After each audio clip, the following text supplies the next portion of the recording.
Hop. Bonjour à tous, pour ceux qui sont là en tout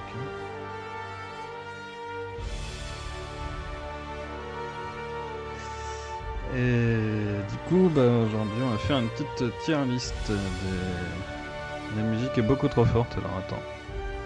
Hop, est-ce que là c'est mieux? Attends, je vais monter le micro un peu. Bon, le micro je crois que c'est à peu près bon. Encore un peu, ok, on baisse un tout petit chouille, je monte un peu ma voix. Est-ce que là c'est bon? Normalement dans les tests que j'avais fait mes setups étaient bien, mais bon, peut-être qu'en live c'est un peu différent.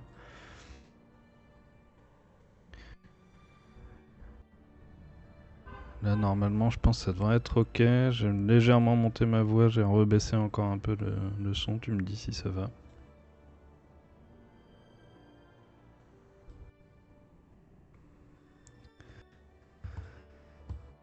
Alors, ouais, du coup j'ai créé une petite tier list là sur le... Attends, faut que je décale ça aussi, histoire de pouvoir, hop, voir le chat. Nickel. Hop. Et ouais, j'ai créé une petite tier list avec toutes les cartes là. J'ai récupéré les visuels, j'ai fait la tier list, j'ai sur tier maker là, si jamais il y en a qui veulent l'utiliser pour faire des tier list, bah pareil, ou de... Moi ce que je vais faire aujourd'hui c'est plutôt une tier list pour le jeu, pour le deck building, la puissance des cartes en elle-même. Voilà. Mais il y a moyen aussi de faire des tier list de... Je sais pas moi, d'illu, de comment c'est marrant, j'en sais rien, tu vois. Il y a plein de trucs à faire, je pense. Mais moi, ce sera plutôt pour le deck building, du coup. Vu que c'est plutôt ce que je fais sur le... Bon, sur les jeux de cartes en général, c'est ce que je fais, quoi. Donc ouais, j'ai essayé de mettre toutes les cartes dans le bon sens aussi, parce que j'avais trouvé une tier list qui était déjà faite, mais... Je trouvais que c'était pas forcément idéal. Là, j'ai mis tout en... J'ai mis tout en vertical, quoi, même les terrains. Je trouvais que c'était plus pratique. Et voilà, et écoute, on va y aller. Donc ah oui, si j'ai mis... Bon, j'ai mis des tiers un peu standard, quoi, de God tier pour les cartes qui sont vraiment très fortes, voire indispensables dans certains jeux. Voire bannies, hein, parce qu'il y aura forcément J'ai cramé qui sera dedans à un moment. Le top, c'est vraiment c'est les bonnes cartes, quoi, celles que vous pouvez utiliser dans plein de jeux différents, peut-être selon les... Je vais baisser un petit peu ça. Selon les situations, mais normalement le top ce sera des cartes jouables dans quasiment tous les jeux. Le mid, c'est des cartes plutôt pas mal, qui peuvent être bien, mais qui parfois vont être un peu situationnelles. Qui vont être très bien dans certains decks, mais qui sinon vont pas être forcément exceptionnelles si elles sont pas jouées dans un certain contexte. Donc là, on peut penser à... Bon, on verra quand on les fera, mais enfin, bon, de toute façon, ça existe, hein, clairement. Le lot, du coup, c'est les cartes qui sont pas terribles, qu'on va pratiquement pas jouer, sauf cas très particuliers de je fais un jeu autour de certaines cartes et il se trouve que celle-ci est bien, et le bottom, c'est vraiment les trucs que peu importe la situation, ça ne sert à rien de les jouer. Puisque c'est nul. Donc il y en a quelques-unes aussi, il n'y en a pas tant que ça au final, je trouve, dans le jeu, mais il y en a quand même. Du coup, je les fais dans l'ordre, tout simplement. Hein. Si vous voulez suivre, je les fais dans l'ordre des numéros de cartes. Pardon, je bois un thé en même temps. Dans l'ordre des numéros de cartes, donc si vous voulez suivre avec le guide, avec le site, avec quoi que ce soit, c'est tout à fait faisable. Hop, et du coup, bah, on va y aller. Hein. C'est parti, moi je vais me mettre mon petit guide aussi parce que j'avoue que sur le site on voit pas forcément trop bien. Et donc on va partir avec Navire Pirate. Navire Pirate qui n'a pas d'effet gagnant, donc les terrains, forcément les 30 terrains d'abord. Monte un peu le micro, ok.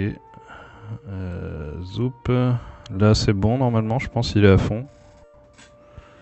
Tu me dis si ça va. Mais là je peux pas mettre beaucoup plus. Normalement je parle juste devant. Il prend bien le son, il doit pas faire trop d'artefacts et de trucs chelous, donc je pense que ça doit être ok. Mais là effectivement je peux pas mettre beaucoup plus. C'est bon? Ok, super. Super. Et donc du coup, le navire pirate, oui, donc je disais pas d'effet gagnant. Le perdant défausse 5 cartes et chaque joueur défausse une carte pour le spécial. Chaque joueur défausse une carte quand le terrain arrive en jeu. Moi j'ai envie de le mettre dans top. Tout simplement parce que c'est une des meilleures défausses dans les terrains. Alors c'est pas la meilleure, c'est pour ça qu'on va pas le mettre en god. C'est pas la meilleure, mais c'est quand même une bonne défausse. Y a pas d'effet gagnant, le petit truc qui est un peu dommage. Et je trouve l'effet d'arriver en jeu est plutôt sympa. Bon, ça peut se jouer dans plein de situations. Salut Léandre. Léandre Chat. Je sais pas comment on dit ton pseudo. Je pourrais venir en vogue pour noter 2-3 cartes. Bah ouais, vas-y, hein, Détri, hein, si tu veux, y a pas de souci. Si tu me dis, avant que je fasse certaines cartes, si tu veux, tu me dis, vas-y, garde-moi celle-là, et puis on en fera certaines ensemble. Je les laisserai de côté dans la liste. Sans souci. Donc voilà, navire pirate plutôt en top au final. Ça peut s'insérer dans pas mal de jeux, je pense, sans trop de problèmes. Enfin, en gros, c'est un peu un terrain par défaut, je pense, qui peut aller dans pas mal de decks. Alors, très intéressant pour ceux qui sont basés sur le score, hein, bien sûr. Et forcément, très intéressant avec des cartes comme cochon, avec des choses comme ça qui peuvent doubler. Pour moi, ça reste un des très bons terrains qui traîne dans le jeu. Ensuite, on passe à Portal. Donc Portal qui est le deuxième terrain. Effet gagnant, déplace un personnage depuis ce terrain vers un autre.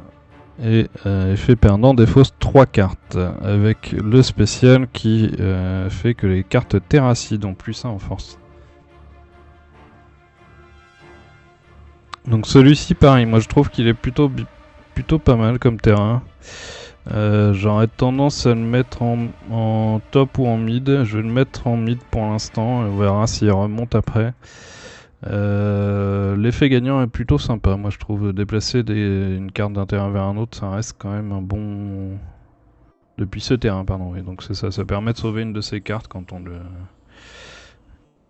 le score et qu'on est gagnant. Il est fait perdant 3 cartes, voilà, c'est pas énorme. C'est pas mal, mais bon, c'est vrai que 3 cartes, c'est le minimum. Hein. Mais de toute façon, il y a jamais que 3 types de défausses. Enfin, 3 puissances de défausse dans le jeu. Pour le moment, en tout cas. Vu qu'il n'y a que 3, 4 et 5, donc défausse 3, c'est le plus bas. Mais après, il y a aussi des terrains qui font des effets... des effets autres que défausser des cartes du deck. Et qui seront classés en conséquence, je pense d'ailleurs, puisque malheureusement je pré-shot que ce sera pas forcément très très intéressant comme terrain. Donc ouais, Portal en mid, mais en vrai après le petit plus c'est que si on a un deck qui est plutôt etc, les cartes terracides puissants en force c'est pas mal. Et surtout je pense que c'est surtout l'effet gagnant qui est intéressant sur Portal quoi. Déplacer un personnage depuis ce terrain vers un autre, ça peut être pas mal avec certains jeux qui sont axés sur Bon, par exemple avec des touristes ou des choses comme ça, si on a envie de conserver beaucoup de cartes, de scorer en boucle un peu et puis de déplacer le maximum de cartes sur d'autres terrains, ça peut être pas mal du tout. Ensuite on passe au 3 donc qui est Quantum. Quantum effet gagnant reprend en main la carte du dessus de sa défausse et le perdant défausse ces 3 cartes et il n'y a pas de spécial.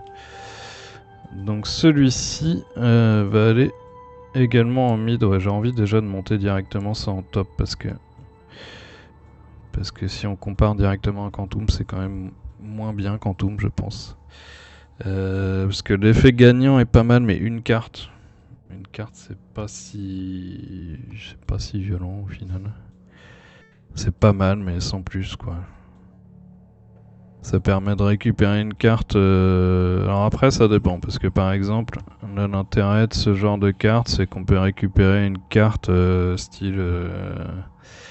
Je suis en train d'oublier, mais style Billy par exemple, ou des choses comme ça, ou semi-elfe, qui permettent de scorer en défaussant. Ou de récupérer par exemple, mettons un moine qu'on viendrait d'activer. Bon, ça peut être un bon setup de combo, ce genre de truc.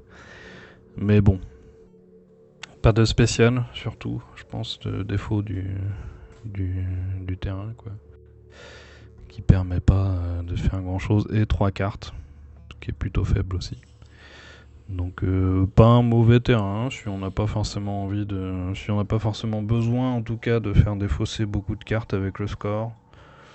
Ça peut être pas mal si on veut setup voilà, avec certaines cartes pour récupérer la carte du dessus de sa défausse, ça peut être pas mal.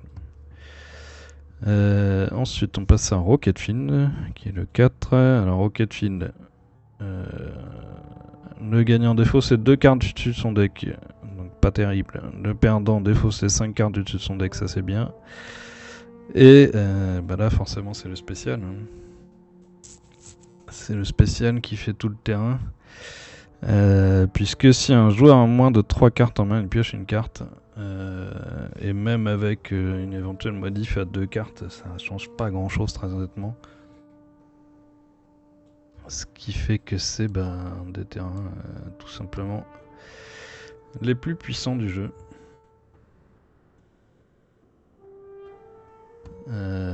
Parce que ça permet en fait tout simplement de quasiment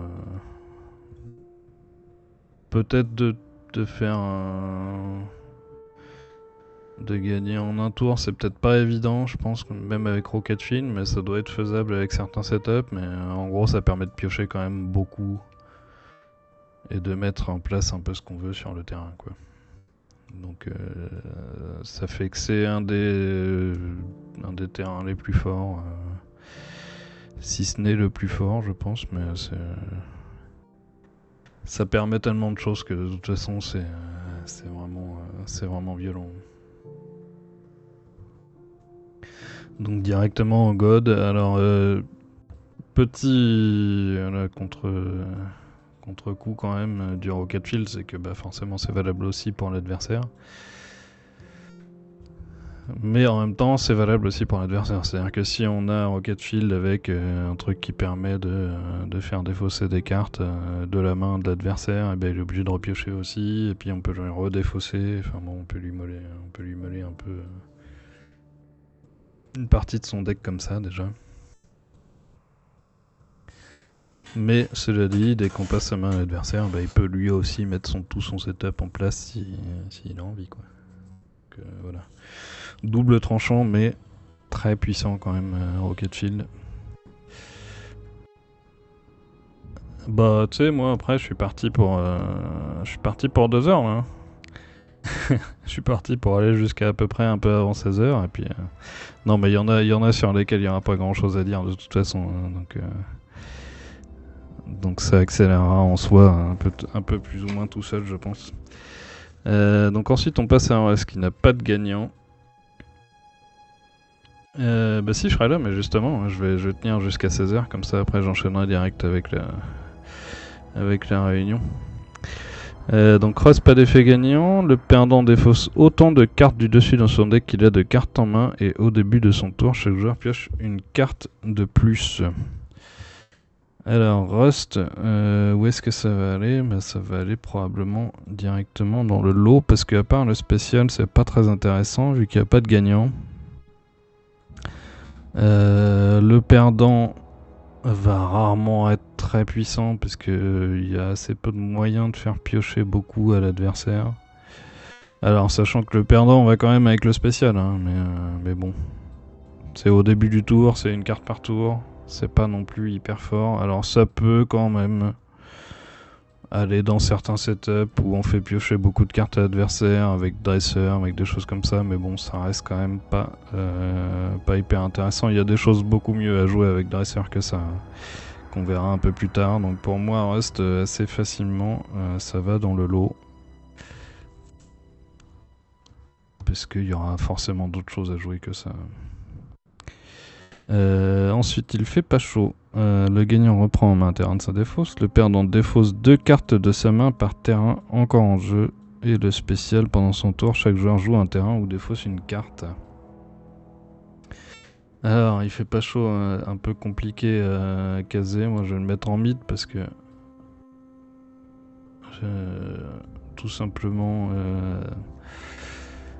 Alors les effets gagnants-perdants sont pas très puissants puisque défausser des cartes de sa main ça reste quand même pas si bien, et puis il y a des cartes qui le font beaucoup plus efficacement de toute façon sans avoir besoin d'un terrain. Le gagnant pas terrible, et ce qui est vraiment intéressant de toute façon c'est le spécial, hein, qui permet lui de plus ou moins contrôler la main de l'adversaire, mais ça marche aussi sur soi, donc c'est-à-dire que si on a 3 terrains en jeu, ça bloque un peu la... Pas vraiment la pioche, mais bon, ça fait défausser une carte par tour, quoi. Donc ça rend un peu le truc compliqué. Donc, mais par exemple, si on fait défausser d'abord, puis après qu'on pose il fait pas chaud en troisième terrain, bon bah ça fait que l'adversaire joue avec une carte, mais il faut avoir préparé un peu son terrain avant, donc bien, mais un peu à double tranchant, et surtout les effets gagnants-perdants pas terribles. Donc ensuite on passe à golf. Le gagnant pioche pour avoir 5 cartes en main, le perdant défausse pour avoir maximum 3 cartes en main, et chaque joueur pioche une carte de plus à son tour. Donc voilà, par exemple golf, moi je le mettrais mid ou top, mais j'aurais quand même tendance à le mettre en top. Parce que tous les effets sont plutôt bien pour le coup, sans être exceptionnel, hein. Piocher pour avoir 5 cartes en main, ça peut être pas mal du tout, hein, si on est en fin de course et qu'on peut scorer avec la dernière carte qu'on a en main pour gagner le terrain, on en reprend 5, etc. Donc le perdant défausse pour avoir 3 cartes en main. 3 cartes en main, c'est un peu la moyenne de ce qu'on peut avoir, je pense, en général. Donc c'est pas forcément un effet perdant très puissant.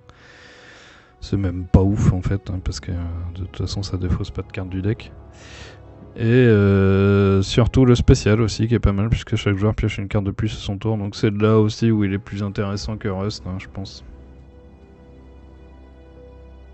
Puisque tous les effets sont mieux que Rust, à part le perdant. Donc ce sera mieux à jouer, en plus ça s'intègre bien dans quasiment n'importe quel deck aussi, hein. C'est pour ça que je pense qu'il a sa place en top. Ça va bien dans plein de trucs. Ensuite Dust 2, donc le gagnant pas d'effet, le perdant défausse 3 cartes et aucun autre terrain ne peut être posé tant que celui-ci est en jeu. Donc Dust 2, ça va aller en mid directement. Tout simplement parce qu'en fait on le joue, on va le jouer seulement pour son spécial. Et c'est quand même assez... c'est assez spécifique, hein. C'est vraiment si on veut jouer des jeux très contrôle ou autour de certaines mises en place, mais pas mal, mais pas forcément exceptionnel. C'est vraiment très très spécifique comme carte. On va la jouer dans des decks bien précis, et ça peut pas s'intégrer facilement dans beaucoup de decks. Ensuite Space Factory, donc pas d'effet gagnant non plus. Le perdant défausse toutes les cartes de sa main Et le spécial, si un joueur pioche, il le fait jusqu'à avoir au moins 5 cartes en main. Donc là, ça va aller également dans les top, pas dans le God parce que c'est pas forcément, c'est quand même moins fort que Rocket Field. Mais Space Factory, ça reste très fort. Hein. Si un joueur pioche, il le fait jusqu'à avoir au moins 5 cartes en main. Donc à chaque tour, on peut piocher pour avoir 5 cartes en main, mais à chaque pioche, tout simplement. Hein. Donc là, si on peut faire piocher un petit peu. Si nous on peut se faire piocher et si on peut faire piocher l'adversaire, là ça combatte très bien avec des dresseurs, hein, bien mieux que Rust encore une fois, hein, qui était assez moyen, mais ça c'est le genre de choses qu'on veut. Et aussi ça va très bien avec des jeux des fausses de la main, etc. Donc son spécial et son perdant se combinent très bien entre eux de toute façon déjà. Mais une carte très intéressante, Space Factory, qui va cependant pas forcément dans tous les jeux non plus. Faut quand même avoir une petite idée, donc c'est pour ça qu'il va pas en God, il va en top. Par contre la fac, pas d'effet gagnant 3 cartes, et quand ce terrain entre en jeu, chaque joueur pioche pour avoir 5 cartes en main, ça va aller en top aussi directement, probablement un des meilleurs terrains un peu standard à mettre dans n'importe quel jeu. Hein. Je disais Navire Pirate, c'est un très bon pour la défausse. La fac, c'est moins bien pour la défausse puisque c'est 3 cartes, mais par contre le spécial est très bon. Ça permet d'accélérer quand même très fort. Ça peut être même directement T1. Hein. Si on vide sa main, on garde la fac en dernier, on repioche 5 cartes. Ça permet de jouer sans que l'adversaire ait forcément l'occasion de jouer avant, donc et en plus c'est très très bon combo avec des cartes de défausse, hein, ça pour le coup, parce qu'on peut vider la main de l'adversaire, poser une fac derrière, revider la main, ça fait 10 cartes, hein, c'est assez efficace. Donc ouais, très bon à mettre dans presque tous les decks, parce que même si on défausse pas les mains de l'adversaire, ça reste un très bon accélérateur, peut-être même un des meilleurs, après Rocket Field quoi. Musée, le gagnant reprend en main un terrain de sa défausse, le perdant défausse les 4 cartes du dessus de son deck, qui est spécial, aucun joueur ne peut piocher s'il a 3 cartes ou plus en main.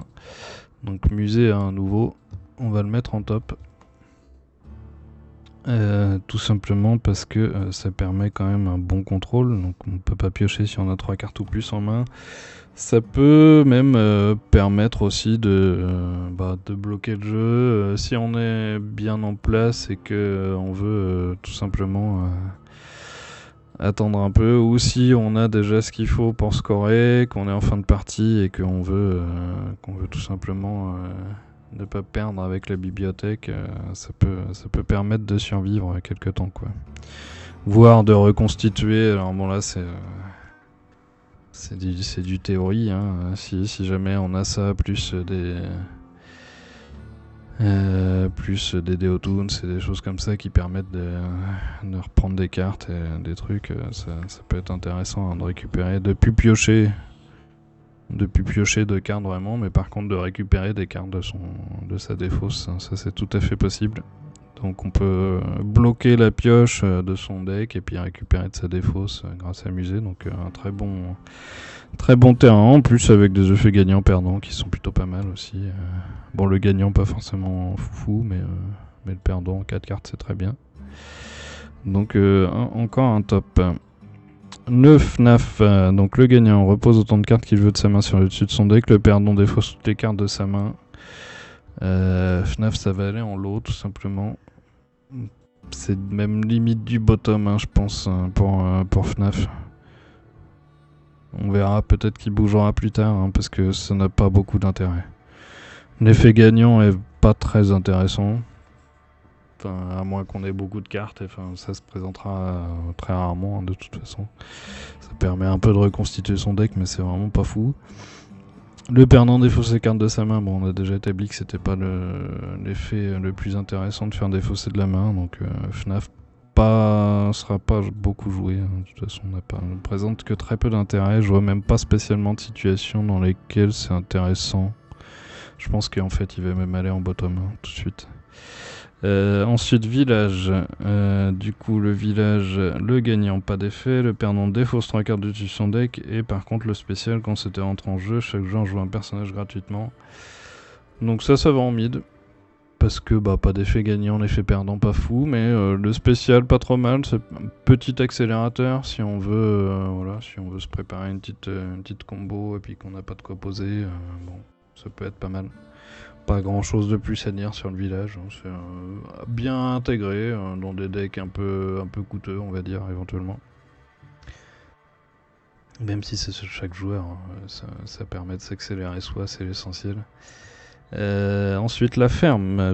Le gagnant joue une de ses cartes gratuitement, le perdant défausse 3 cartes du dessus de son deck et toutes les cartes personnages coûtent 1 imposé. Donc ça pareil, ça va en mid parce que c'est pas forcément facilement intégrable dans beaucoup de decks. Ça peut être très bon si on a des réducteurs de coups, mais sachant que à part Boxer, il n'y a quand même pas grand chose. Il y a Boxer et puis il y a Businessman, ça peut être intéressant si on a Businessman et qu'on est un peu en retard, admettons, on peut mettre une ferme pour augmenter les coups, on est à -2, enfin à -1 du coup, l'adversaire à +2, à +1. Donc ça peut faire un petit gap, mais pas forcément plus intéressant que ça dans un deck standard, ça reste pas foufou. Ensuite, Saucisseau, donc le gagnant score un autre terrain de son choix si possible, bien sûr. Le perdant défausse ses 3 cartes du dessus de son deck, et si un joueur a plus de 5 cartes en main, il défausse pour n'en avoir que 5. Donc Saucisseau, pareil en mid. On joue principalement pour l'effet gagnant, je pense. Moi en tout cas c'est pour ça que je le joue dans certains decks. Parce que scorer un autre terrain c'est quand même... Je crois que c'est le seul qui a un effet comme ça d'ailleurs. Il me semble, oui c'est le seul. Donc plutôt un bon effet gagnant si on a envie d'enchaîner un peu et qu'on n'a pas de grosses de cartes à gros scorage. Ça reste assez intéressant. Le perdant malheureusement c'est pas exceptionnel, 3 cartes. Et ça peut aussi jouer pour le spécial, même si là, pareil, très situationnel. Puisque 5 cartes, ça reste quand même assez élevé. Hein, mais bon, allez, admettons que ça peut quand même... En fait, ça peut être intéressant, ça aussi, si on a augmenté beaucoup avec du boxer, avec des choses comme ça, si on a augmenté beaucoup le coût des cartes de l'adversaire et qu'il a du mal à jouer, dès qu'il pioche, il va être obligé de se défausser. Mais bon, ça, c'est des mises en place qui sont de toute façon... C'est-à-dire que si on les a, on n'a pas nécessairement besoin d'un saucisseau, quoi. Donc ça reste en mid. Le trou du monde, donc le gagnant pas d'effet, le perdant défausse ses 3 cartes, et le spécial c'est interdiction de jouer une carte ayant le même nom qu'une autre carte déjà en jeu. Donc ça... Très honnêtement, je pense que ça va directement en lot parce que assez compliqué de setup. En fait, pour son propre jeu, ça n'apporte pas grand chose et ça dépend trop de ce que joue l'adversaire. Hein. Si l'adversaire joue forcément beaucoup de cartes qui ont le même nom, ça va être très intéressant. Si l'adversaire ne joue pas beaucoup de cartes qui ont le même nom, sans plus. Après, ça permet de bloquer un peu, etc. Enfin bon, c'est pas non plus... ça reste pas exceptionnel, hein, le trou du monde. Moria, donc le gagnant déplace un de ses personnages depuis ce terrain vers un autre, le perdant défausse ses 3 cartes, et le spécial, les cartes là qui ont plus 1 en force, donc c'est Portal, hein, tout simplement, sauf que c'est l'inconnu de terrain, donc on le met au même endroit. Tchernobyl, le gagnant reprend en main un de ses personnages qui était sur ce terrain, le perdant défausse ses 3 cartes et pas de spécial. Ça va aller en mid plutôt. Tout simplement parce qu'il n'y a pas de spécial, le perdant est pas très intéressant, donc il n'y a vraiment que l'effet gagnant qui est plutôt sympa.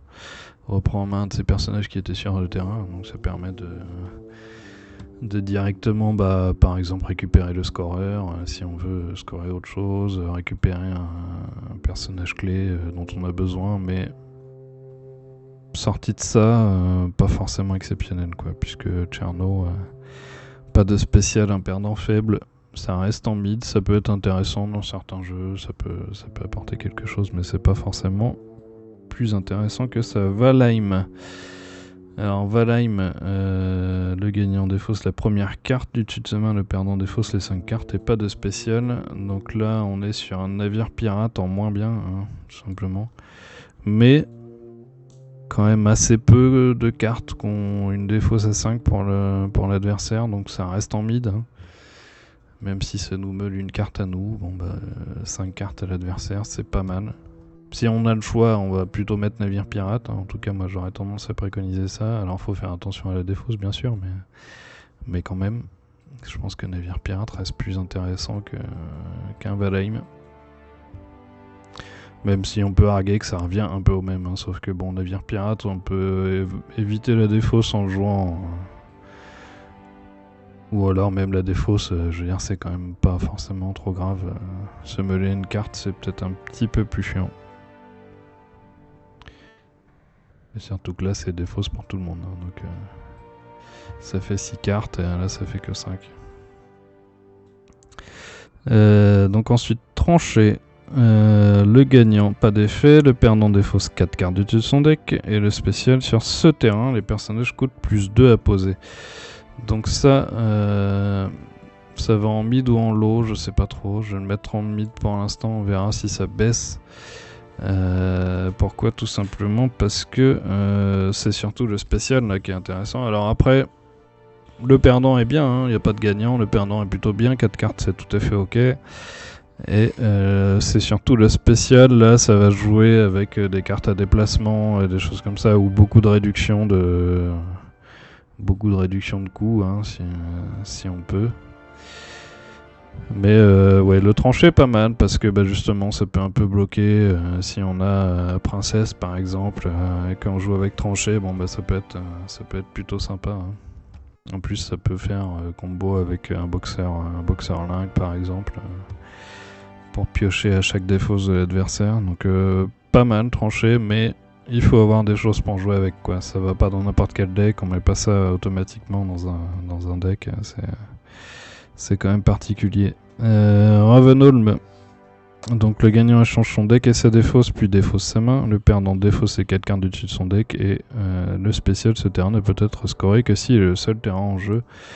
Je pense que ça va quand même en God. Tout simplement bah, pour l'effet gagnant. Effet gagnant qui permet de complètement flip une partie, enfin de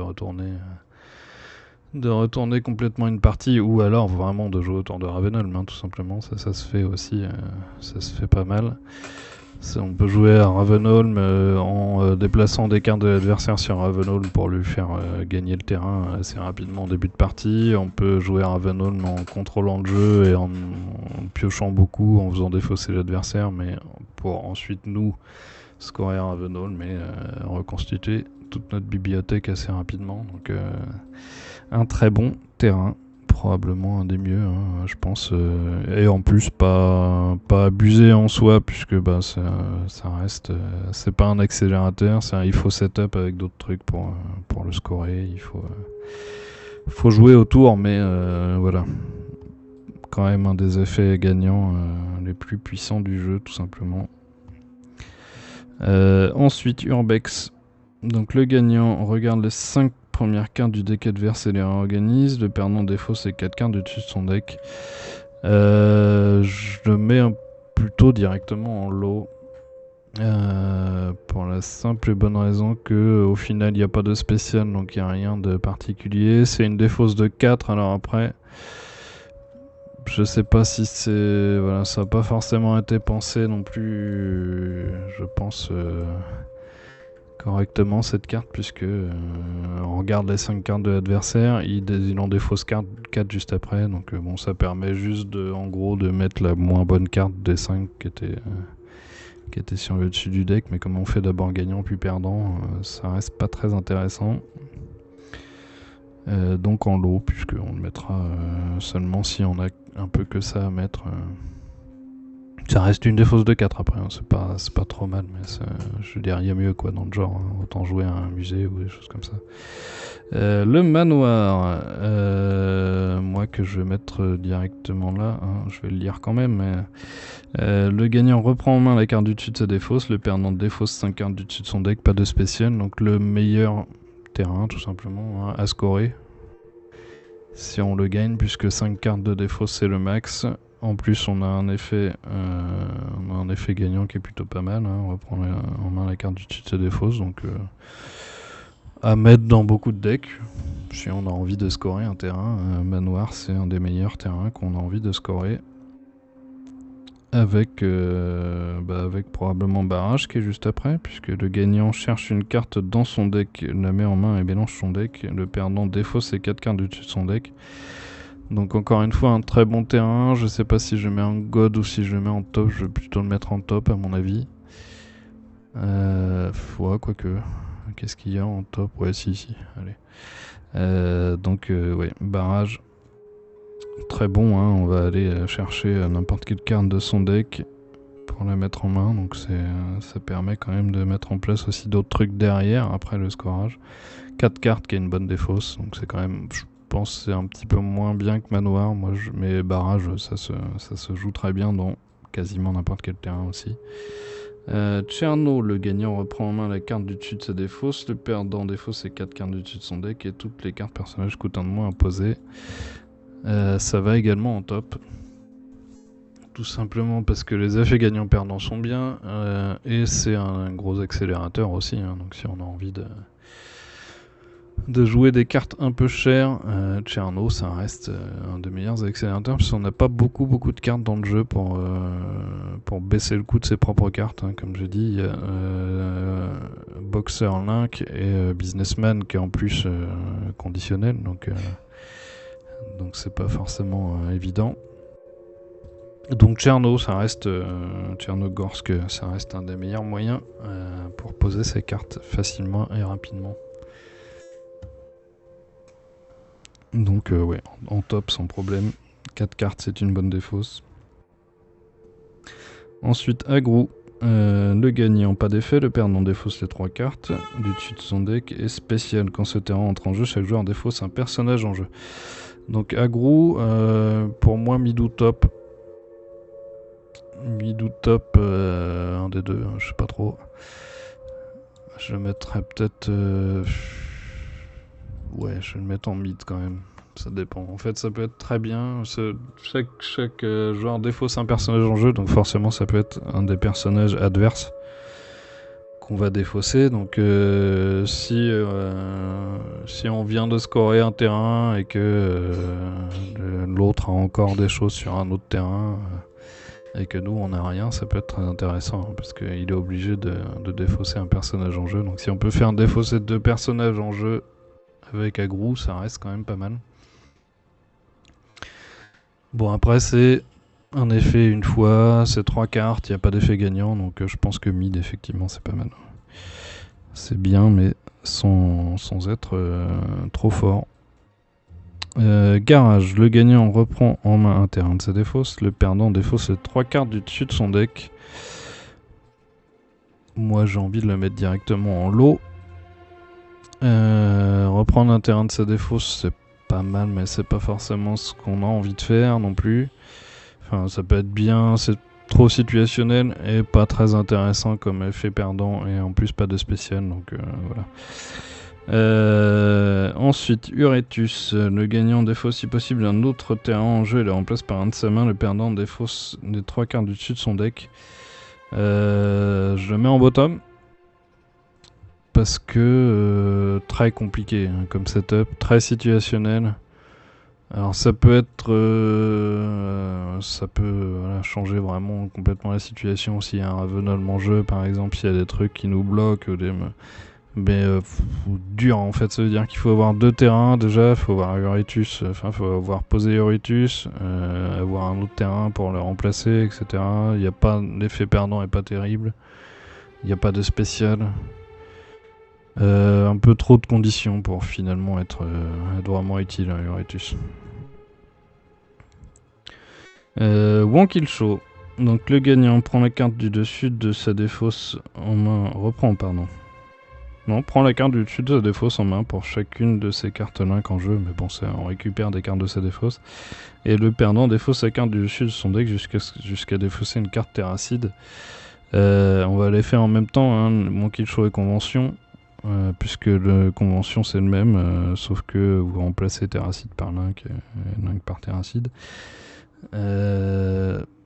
Plutôt des bons terrains, je les mettrais quand même en mid.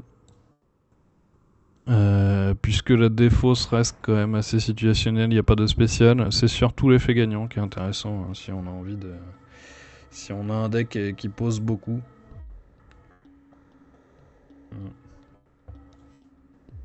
Si on a un deck qui pose beaucoup, ça peut être très intéressant. Est-ce que j'ai mis 2 fois les trucs? Non, c'est bon. Hein. J'ai pas été con, mais ça va. Donc voilà, ça c'était les terrains. Les terrains qui sont finis. Et on va passer aux personnages maintenant.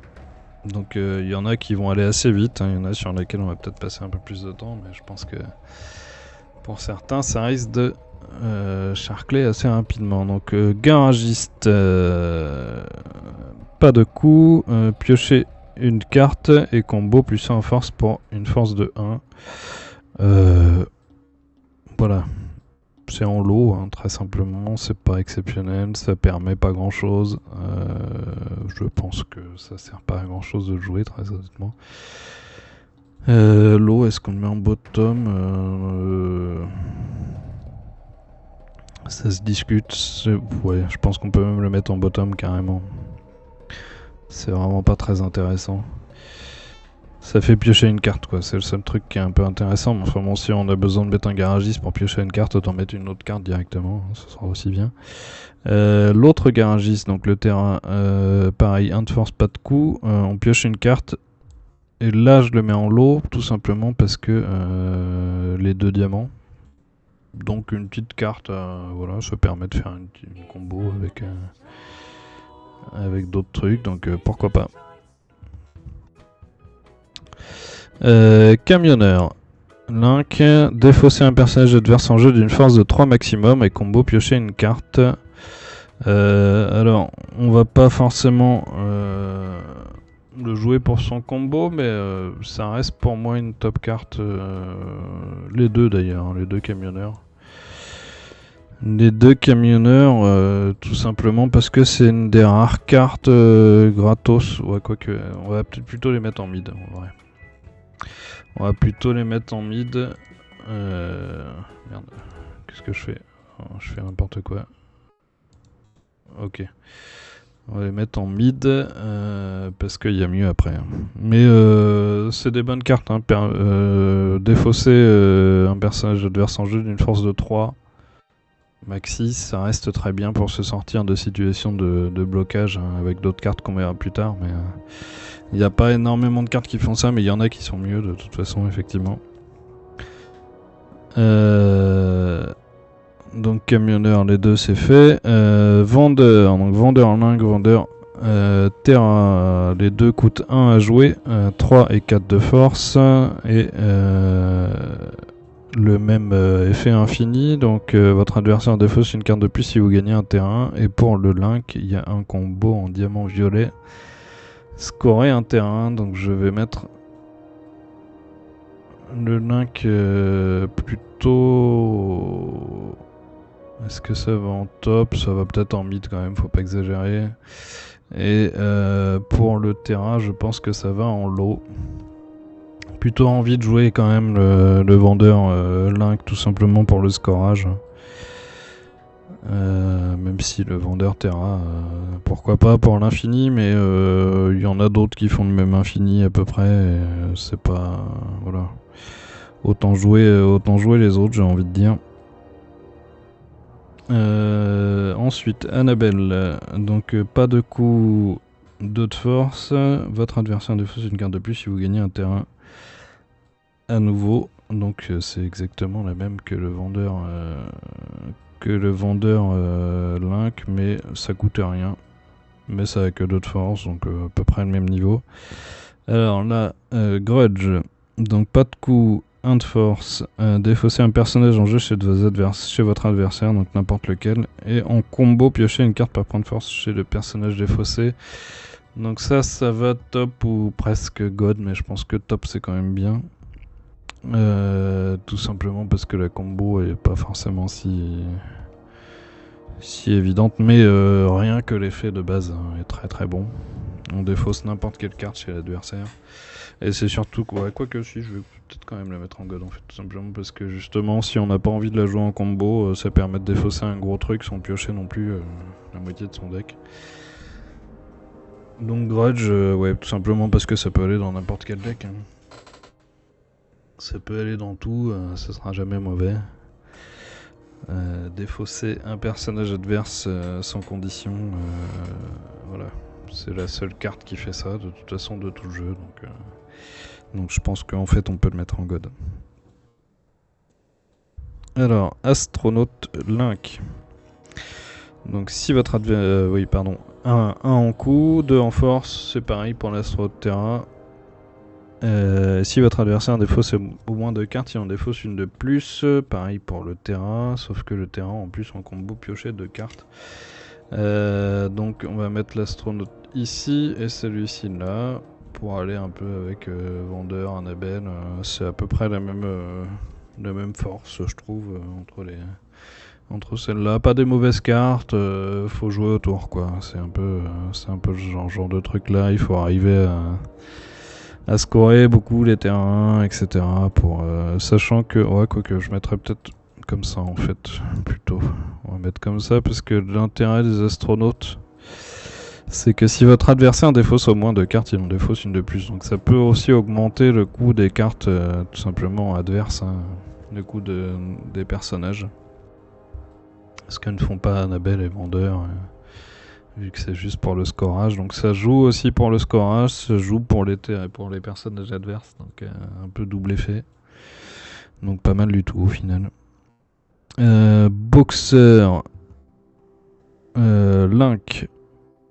Donc ça coûte 1 à jouer, 2 de force, défausser une carte de moins pour mettre au personnage en jeu en infini, et en combo à chaque fois que votre adversaire défausse 2 cartes ou plus, piocher une carte. Donc ça va en top, c'est la seule carte qui permet de réduire top ou god d'ailleurs, non peut-être top seulement je pense. Ouais, probablement seulement top. Mais ouais, c'est la seule carte qui permet de réduire le coût de ces personnages avec Businessman qu'on verra tout à l'heure.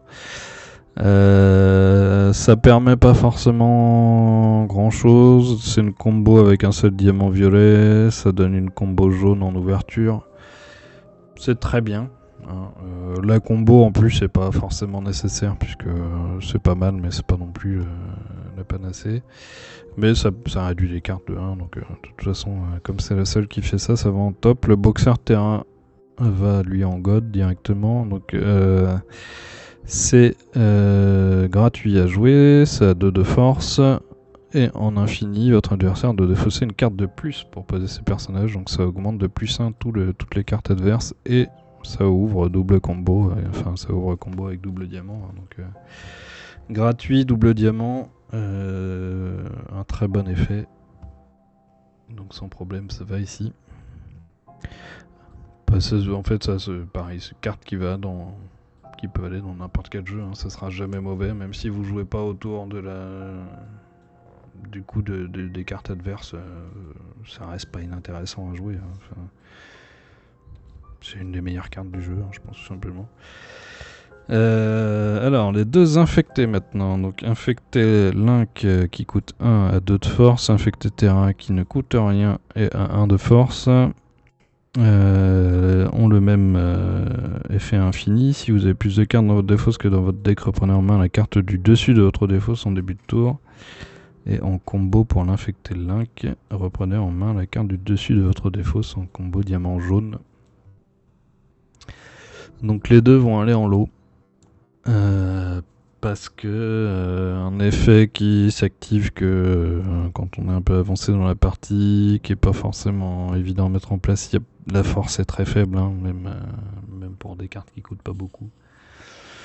Et bon, il y a d'autres cartes qui sont bien mieux, hein, tout simplement. Alors ça peut jouer, ça peut avoir un intérêt dans un deck qui est tourné autour de ça, mais trop situationnel pour pouvoir s'intégrer facilement dans n'importe quel deck.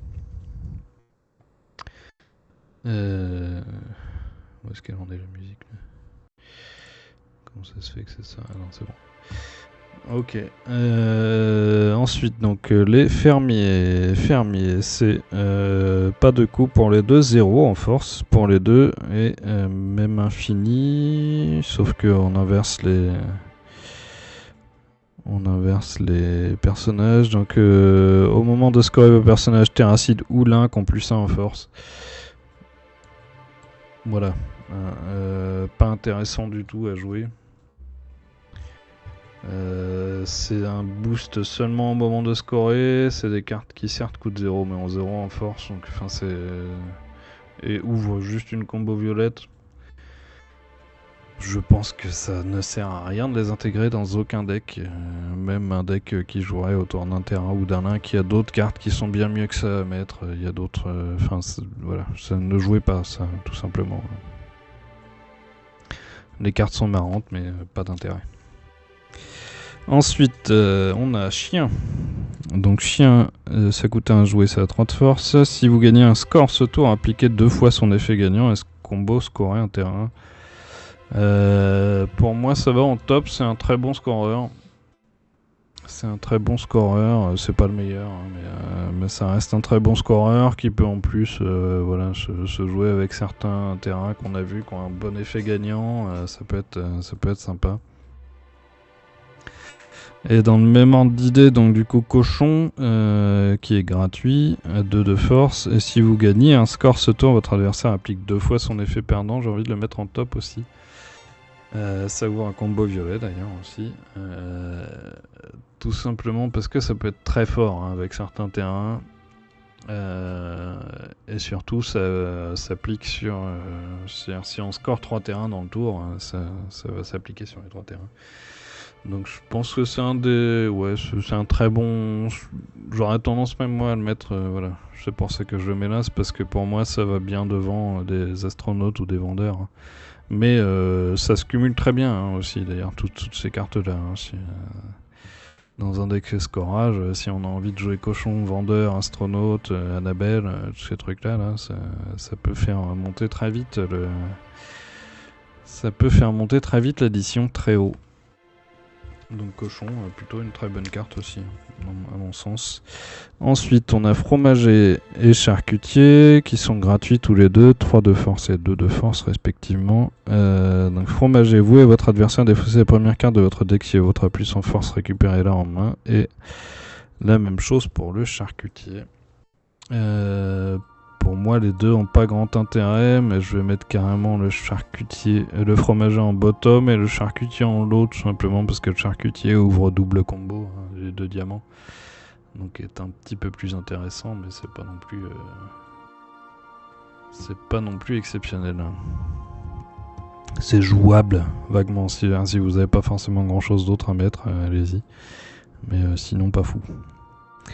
Ensuite de ça, businessman qui coûte 1 à 2 de force. Si vous avez moins de personnages en jeu que votre adversaire, le coût pour poser vos personnages est diminué de 2.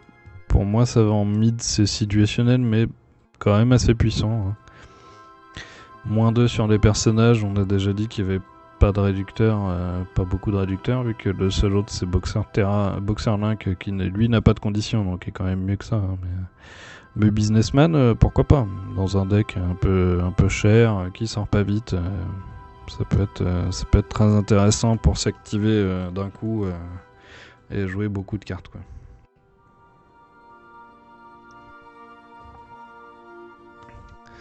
Et surtout, des bonnes combos par exemple avec un tranché, hein, ou des choses comme ça. Ensuite, donc on a les 2 débiles. Faut les dire comme ça puisque c'est effectivement les 2 débiles, donc Link et Terra, qui ont exactement la même force, le même effet. Il y en a un qui a un combo, une ouverture de combo jaune et l'autre une ouverture de combo violet. Et leur effet c'est échanger la position de 2 de vos personnages en jeu. Alors, ça va ou bottom ou low? Je pense que ça va aller directement en bottom parce qu'il y a d'autres cartes qui permettent d'échanger des positions et qui sont quand même plus intéressantes que ça. Comme le singe par exemple, hein, qui peut cibler des cartes adverses. Et qui fait surtout échanger, qui fait juste changer la position d'un personnage. Faut échanger la position de nos personnages. Bon, c'est un peu, c'est pas forcément très utile. Et pas, ouais, c'est pas génial. Ensuite, on a paysan. Donc paysan, on inquiète terrain encore une fois, ne coûte rien, 1 et 2 de force. Il y en a un qui a une combo en violet, l'autre qui ouvre une combo en violet. Et ils ont le même effet, reprenez un terrain de votre défausse, et la combo c'est aussi reprenez en main un terrain de votre défausse. Pas très utile, encore une fois, ça va en bottom. Il y a d'autres cartes qui permettent de faire ça bien mieux, il y a des terrains qui permettent de faire ça. Reprendre en main un terrain de sa défausse c'est sympa, mais c'est pas forcément... Je veux dire, normalement on a suffisamment de terrain quand même dans son deck hein, pour pas s'emmerder à aller en chercher dans ses défausses. C'est beaucoup trop situationnel et pas très intéressant. C'est des cartes qui ont peu de force, qui ouvrent pas grand chose. Enfin, voilà. On peut s'en passer sans problème. Ensuite, les deux cuisiniers. Donc, cuisinier Link et terrain. Les deux n'ont pas de coups pour les jouer. 1 et 2 de force. Regardez les 3 prochaines cartes du deck de votre adversaire, reposez-les dans l'ordre de votre choix et en combo pour le cuisinier terrain, piochez une carte en combo jaune donc. Les deux vont aller en lot. L'effet est pas trop mal, mais bon pareil, pas forcément exceptionnel non plus quoi. C'est plus jouable que plein de cartes qui sont là, donc ça reste ok. Surtout je dirais le cuisinier Link qui ouvre double combo, donc pourquoi pas. D'ailleurs, ouais, je vais peut-être faire comme ça, hein, parce que piocher une carte, c'est pas très intéressant non plus. Plutôt le cuisinier Link, si jamais il y en a un qui doit être joué, ce serait plutôt celui-là. Ensuite, les bébés, c'est exactement les mêmes. Donc bébé Link et terrain, n'ont pas de coup en force. Et si vous ne l'avez pas joué ce tour, échangez ce personnage avec un personnage de votre main et défaussez une carte. Pour moi ça va en bottom. Alors je sais que ça se joue pour activer des links ou des terras qui coûtent très cher à poser, mais c'est un peu long. C'est pas forcément très intéressant. On va quand même, on va les mettre en lot parce que ça permet de passer par-dessus des sorciers ou des choses comme ça. Mais bon. Autant dégommer les sorciers par exemple avec le chasseur qui arrive ou avec un autre truc, mais donc chasseur, défausser un de vos personnages et un personnage adverse et combo, regardez les cartes du dessous de votre deck, vous pouvez la reposer au dessus et c'est gratuit et ça a 3 de force, donc déjà c'est gratuit, 3 de force, c'est pas mal. Ça va aller en mid parce que l'effet est pas mal, il faut défausser un de ses personnages, ce qui est pas forcément très bien. La combo est ok mais pas nécessaire, ça ouvre une combo jaune. Ça reste pas mal, ça peut se débarrasser, c'est une des 2 seules cartes qui permet de se débarrasser de n'importe quel personnage avec Grudge, sauf que Grudge a quand même l'avantage déjà d'avoir une combo bien mieux. Et en plus de passer par-dessus les sorciers et autres joyeuseries qu'on verra plus tard. Le pilote d'avion, donc déplacer ça coûte 1 pardon, 3 de force et déplacer un personnage d'un terrain vers un autre, combo reprenez en main la carte du dessus de votre défausse. Donc ça, beaucoup mieux, par exemple, que ce qu'on avait vu tout à l'heure avec les débiles. Donc ça va en mid.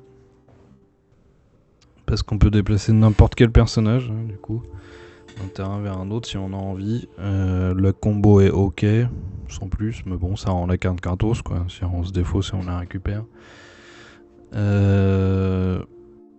Pas mauvais. Voilà, sans non plus être plus situationnel qu'autre chose, mais ça peut s'intégrer dans quand même quelques decks éventuellement. Ensuite, Agrou, donc les deux sont pareils, sauf qu'il y en a un qui ouvre une combo, l'autre qui la ferme. Ce personnage a plus en force pour chaque carte que vous avez en main, et la combo de l'autre c'est piocher une carte. Les deux vont en bottom. Assez peu de jeux dans lesquels ça va être intéressant. Avoir beaucoup de cartes en main, ça n'a qu'assez peu d'intérêt de toute façon. Vaut mieux les jouer. Et bon, pas... Voilà. Il y a des cartes à boost qui sont plus intéressantes que ça, qu'on verra plus tard. Les deux chevaliers. Donc chevalier Link, pour votre adversaire, le coût pour poser un personnage est augmenté de 1 et en combo, on défausse un personnage en jeu d'une force de 2 ou moins.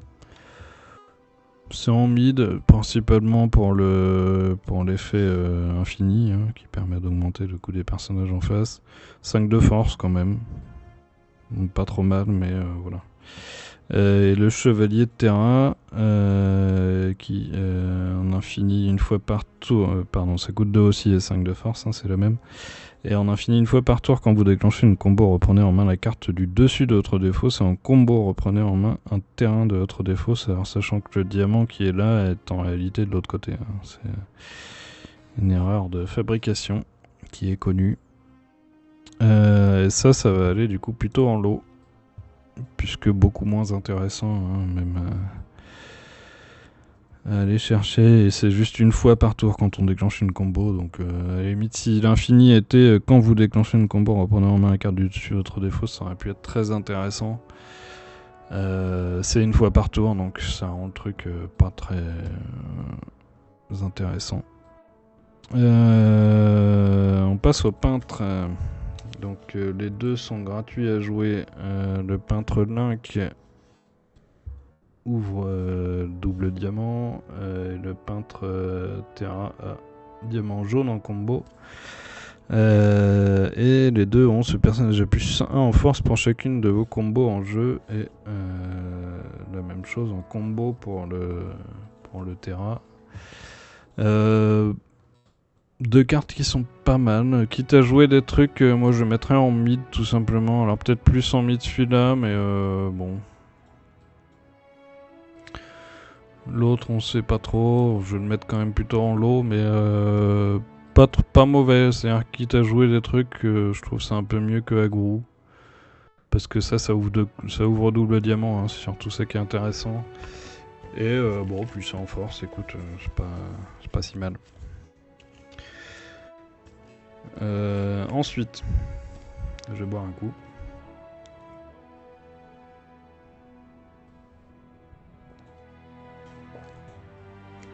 Voilà. Ensuite, les pompiers. Donc, il y en a un qui coûte 2, l'autre qui coûte 3, un qui a 5 de force, l'autre qui coûte 6. Ils ouvrent tous les deux double diamant en combo.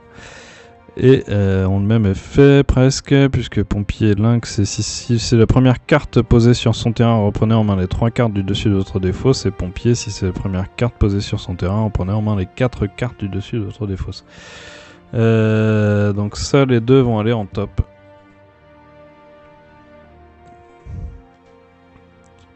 Parce que tout simplement, si c'est un très bon effet d'entrée en jeu, hein, et ça ouvre double combo, encore une fois, c'est des cartes de défense les plus importantes du jeu, aussi. 5 et 6, ça reste très élevé. Et surtout, c'est gratos. Déjà, si on les pose en premier sur un terrain, ça rend le truc gratuit. Alors il faut avoir les cartes quand même pour pouvoir les jouer. Il faut défausser quand même relativement beaucoup. Mais encore mieux, c'est des cartes où si on peut les rendre gratuites, ça devient très intéressant. On peut récupérer 3 ou 4 cartes de sa défausse gratuitement, donc très franchement, 2 cartes en fait, je les mets en top parce que ça s'intègre dans n'importe quel deck quasiment. Ça s'intègre très facilement dans n'importe quel deck. Très intéressant, après qu'on ait scoré, si on a un terrain à poser et qu'on a encore un peu de cartes en main, ou qu'on peut avoir un truc, par exemple jouer une... si on a un village par exemple à poser, voilà. On a un village, on pose le village, on pose notre pompier, et voilà, on récupère directement 4 cartes, c'est très bien. Les sorciers qui arrivent juste après, donc sorcier Link et Terra, il y en a un qui est gratuit qui a 1 de force, l'autre qui coûte 1 et qui a 2 de force, et les deux ont la même capacité. Donc votre adversaire ne peut pas jouer de personnage de force 2 ou plus sur le terrain où est ce personnage. Et les deux ouvrent combo jaune et violette, et les deux vont aller en God. Non, tout simplement parce que le contrôle est très très puissant, c'est la meilleure carte à contrôle du jeu, je pense. En ce qui concerne les personnages en tout cas, puisque en gros on ne peut plus poser, enfin l'adversaire ne peut plus poser que des personnages qui coûtent 1 sur le terrain. Et ça ouvre en plus effectivement les combos, donc pas grand chose de plus à dire, c'est très fort. Ça peut aller dans n'importe quel deck également. C'est les cartes, voilà, c'est les cartes à mettre dans n'importe quoi. Ensuite, les deux SDF. Alors, le SDF Link est gratuit et à 2 de force. Le SDF Terra est également gratuit à 1 de force. Ils ont la même capacité infinie. Si c'est votre seul personnage sur ce terrain, il a plus 5 en force. Et la combo du SDF Link, c'est reprenez en main la carte du dessus de votre défausse. Et Terra ouvre une combo en violet. Les deux vont aller en lot. Pardon, l'eau ici. Parce que pas exceptionnel en vrai. Ça peut être vaguement intéressant. Alors voilà, on peut se dire SDF, Terra, au moins on peut jouer sur des sorciers, des trucs comme ça.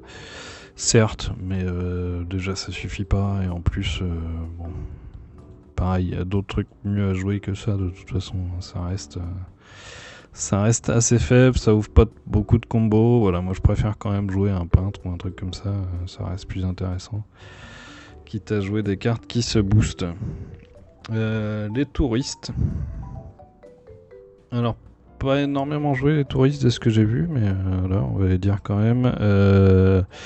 Ça coûte 1 à jouer, les deux coûtent 1 à jouer. Le touriste Link coûte à 4 de force, le touriste Terra à 3 de force.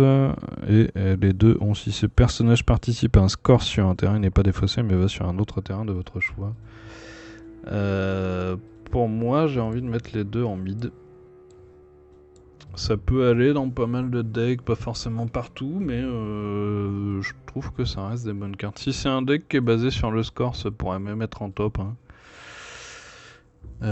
Parce que ça permet quand même d'avoir une base directement sur un terrain dès qu'on score quelque chose. Alors gros défaut, c'est surtout s'il n'y a plus de terrain quand c'est scoré et qu'ils sont dessus, bon bah ils sautent comme les autres. Hein. C'est surtout ça qui est dommage, mais on peut les bouger sur plein de trucs sans les repayer à chaque fois, donc et ça ouvre des combos en plus systématiquement.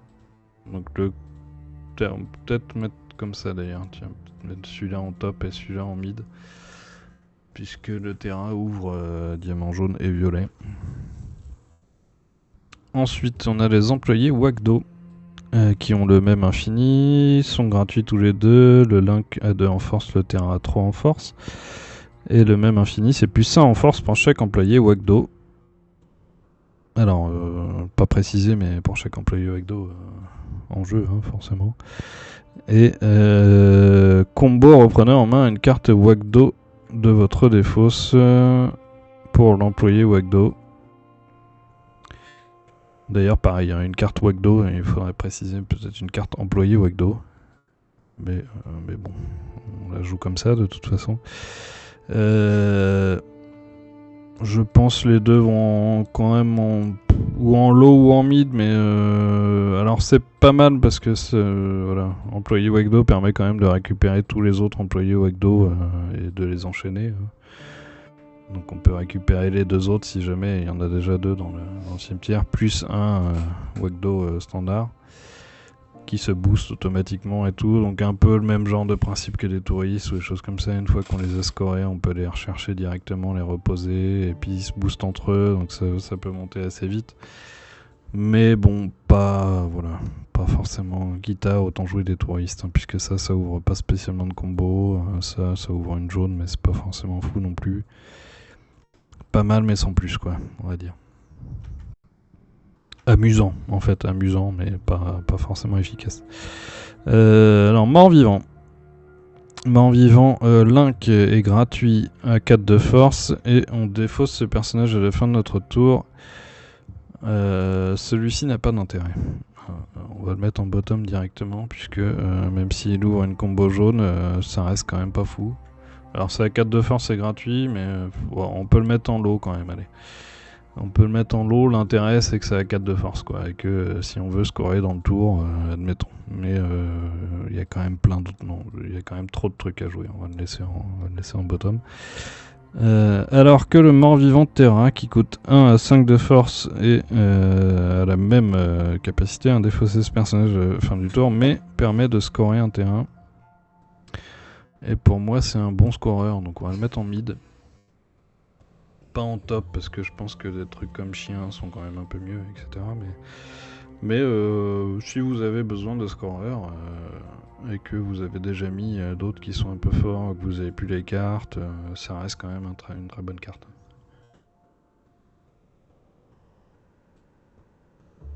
Surtout parce que ça a 5 de force, hein, donc ça permet de scorer un truc tout de suite et de rajouter 5 de force, c'est pas mal. Ensuite, soldat romain. Soldat romain, donc coûte 2 à 4 de force, effet en infini, ajouter 3 à la force d'un personnage pour ce tour, puis défausser ce personnage. Le deuxième personnage, c'est on défausse soldat romain, hein, pas le personnage qu'on a boosté. Et c'est complètement inutile. C'est sans doute même une des pires cartes du jeu, hein, je pense. Ça coûte beaucoup trop cher, l'effet est nul. J'ai jamais vu tellement d'intérêt à voir des combos avec ces trucs-là et tout. La carte sert à rien, tout simplement. Donc, pas la peine de la jouer. Tout simplement. Ensuite, on passe à Spiderlink. Alors, Spiderlink est gratuit à jouer à 2 de force, comme Thoracide qui est après, est gratuit 2 de force. Et ils ont le même effet, votre adversaire défausse la carte du dessus de son deck, et le combo de Thoracide, c'est votre adversaire défausse la carte du dessus de son deck. Je les mets en mid. Les deux, parce que défausser des cartes du dessus de son deck c'est pas trop mal. Le Spiderlink là ouvre double combo, celui-ci ouvre quand même un diamant jaune et une petite combo en plus, ces 2 cartes, c'est pas mal. Voilà, si on a besoin d'une petite carte pour ouvrir des combos, ça reste intéressant. Moi je suis assez partisan de jouer peut-être un petit Spiderlink, voilà, x3 si on a besoin d'une carte à combo, qu'on n'a pas assez de cartes à combo dans son jeu. Et bah faut pas hésiter à mettre un petit Spiderlink, c'est toujours sympa. Alors il y en a d'autres hein, qu'on verra un peu plus tard qui sont un peu pareils. Mais voilà, Spiderlink, si on préfère faire défausser une petite carte en plus, pourquoi pas. Ensuite, alors les 2 cartes bien inutiles aussi, hein, c'était hétéro. Alors, ça coûte 2 à jouer, ça a 4 en force, déjà ça part pas bien. Et l'effet c'est juste piocher une carte et ça ouvre juste une combo, donc le diamant violet pour Link, le diamant jaune pour terrain. Et on n'a pas du tout envie de jouer ça, hein, tout simplement. C'est cher, l'effet est nul, ça ouvre pas grand chose, donc on joue pas. On ne met ça dans aucun deck, sous aucun prétexte. C'est inutile. Après ça, Clown Tueur.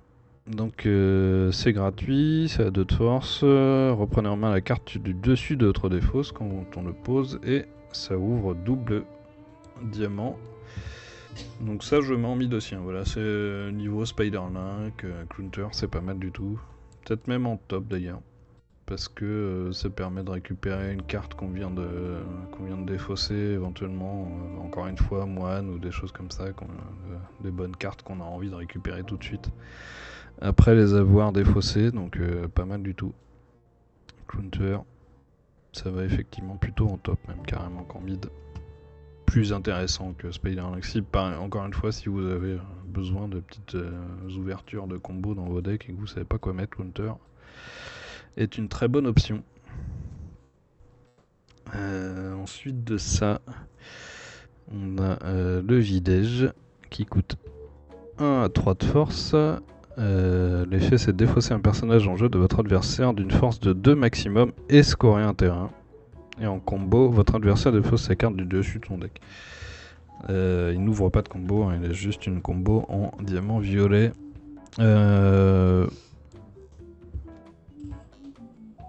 Alors ça va plutôt en top, encore une fois parce que c'est un scoreur, hein, tout simplement.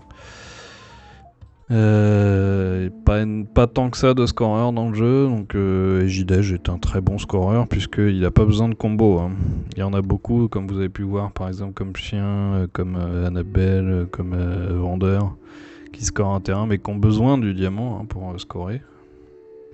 Ejidej n'a pas besoin du diamant pour scorer, donc ce qui fait que. Et en plus fait quand même défausser une carte de force 2 maximum sur de l'adversaire, donc très franchement très bon scoreur.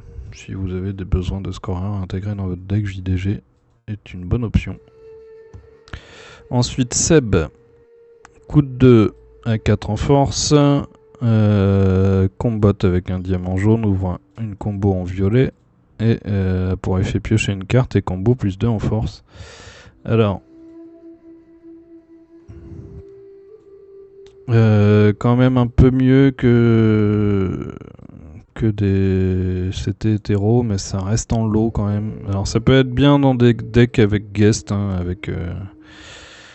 avec Hugo Délire qu'on verra plus tard, parce que du coup ça va faire une carte assez puissante, mais en soi, défausser 2 pour mettre une carte qui te permet de piocher, qui fait que 4 de force et qui pioche une carte, et au pire à plus 2 en force, enfin au mieux à plus 2 en force, ça reste quand même assez moyen.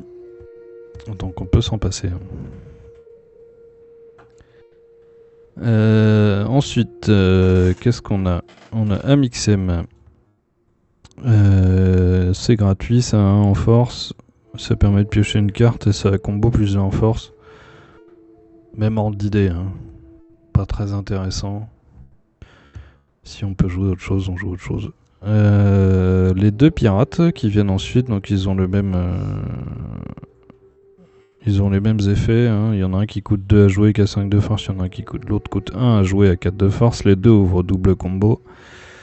Et leur effet, c'est votre adversaire défausse jusqu'à ce qu'il ait autant de cartes en main que vous. Pour moi, c'est 2 cartes qui vont en top. Puisque faire défausser quand même l'adversaire, c'est pas mal. En plus, c'est des cartes qui ont des forces assez élevées et qui ouvrent de diamants, hein, double diamant en combo, donc permettent de faire comboter n'importe quoi. Donc très intéressant à jouer. Effectivement, ouais, ça permet de vider, hein, de contrôler la main adverse. Donc c'est pas les mieux, mais ils vont au top quand même. Ensuite de ça, les 2 semi-hommes, donc on va les faire un par un puisqu'ils sont quand même assez différents. Le semi-homme Link coûte 1 à 3 de force, et comme effet permanent, vous pouvez défausser ce personnage pour scorer un terrain, c'est le même effet permanent pour l'autre semi-homme. Et le semi-homme Link ouvre 2 combos, donc il va en top. Et je mettrai le semi-homme Terra qui coûte 2 imposé à 4 de force et en combo en plus de vous pouvez défausser ce personnage, placer une ou plusieurs cartes de votre main sous votre deck, repiocher autant de cartes. Lui il va aller en mid, tout simplement parce que je trouve que c'est quand même plus intéressant de jouer le semi-homme Link qui ouvre des combos et qui permet de scorer pendant le tour adverse, hein. C'est l'intérêt de ces cartes là, il n'y en a pas énormément. Et les 2 sont intéressants, mais bon, quand même, c'est bien Link un petit peu mieux, à mon sens. Donc voilà, si vous avez besoin de scoreurs pour scorer pendant le tour adverse, surtout, c'est ça qu'il faut jouer. Ou une autre qui viendra plus tard. Ensuite, on a Marty et Doc, hein, qui sont plus ou moins les mêmes, sauf que y en a un qui a une combo en diamant jaune et l'autre en diamant violet, mais sinon c'est la même chose, donc ils coûtent 2 tous les deux, ils ont 4 de force. Et ils ont, au moment de scorer, vous pouvez jouer gratuitement une carte sur le terrain scorer sans en appliquer les effets. Et leur combo pour Link c'est piocher une carte, et pour Terra pour Marty c'est piocher une carte, et pour Doc c'est reprenez en main la carte du dessus de votre défausse.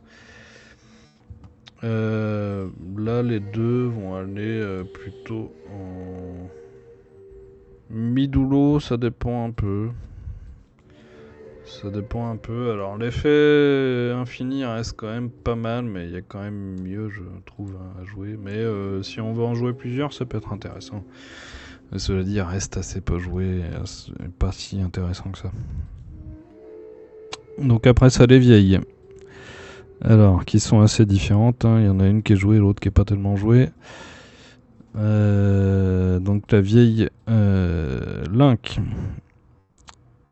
coûte 2 à jouer, à 4 en force, et fait échanger un de vos personnages posés avec un de votre main de force inférieure ou égale, et en combo on pioche 3 cartes.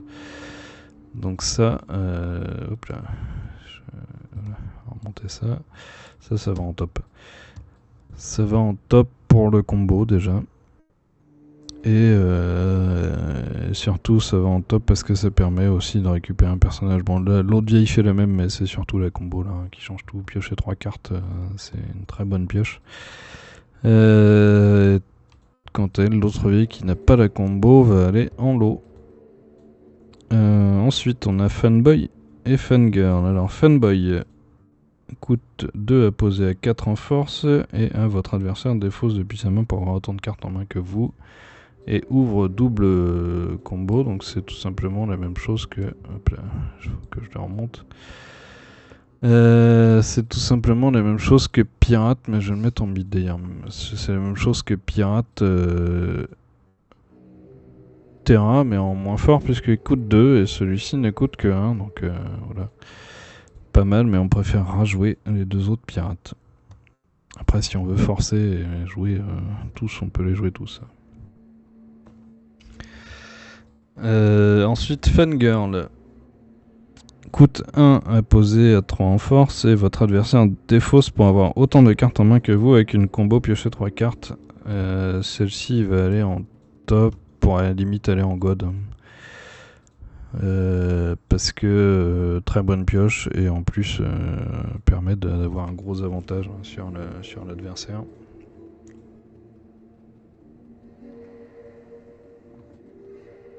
Puisque avec son coup de 1, si on n'a plus que 2 cartes en main quand on joue Fangirl, on doit défausser l'autre carte. L'adversaire arrive à 0 cartes, et nous on peut en piocher 3 directement après.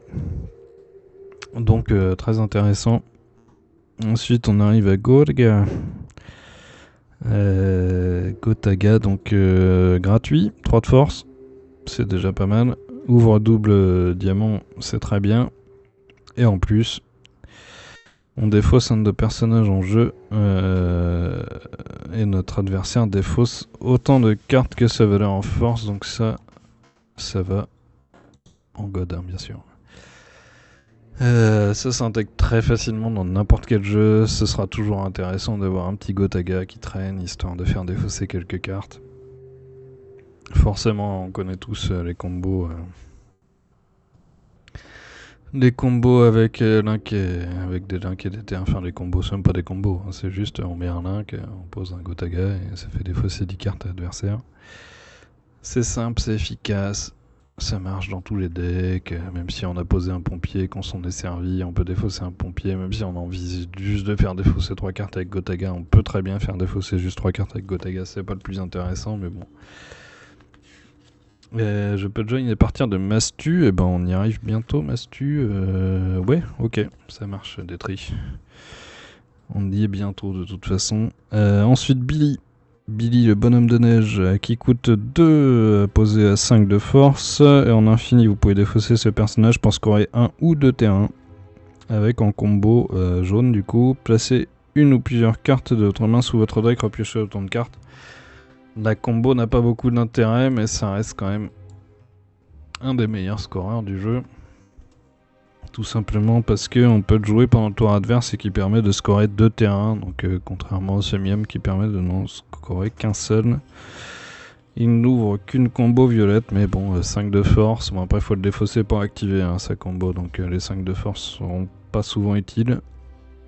Mais assez fort. Et ça marche aussi d'ailleurs avec deck guest. Puisque la force est triplée aussi pour Billy.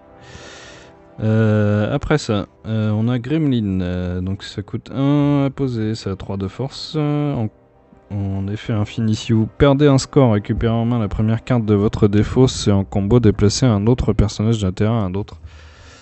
Alors lui, il va aller en mid tout simplement pour sa combo, hein, qui est un peu intéressante, mais la capacité en soi est un peu nulle. Hein. si on n'a pas spécialement envie de perdre des scores.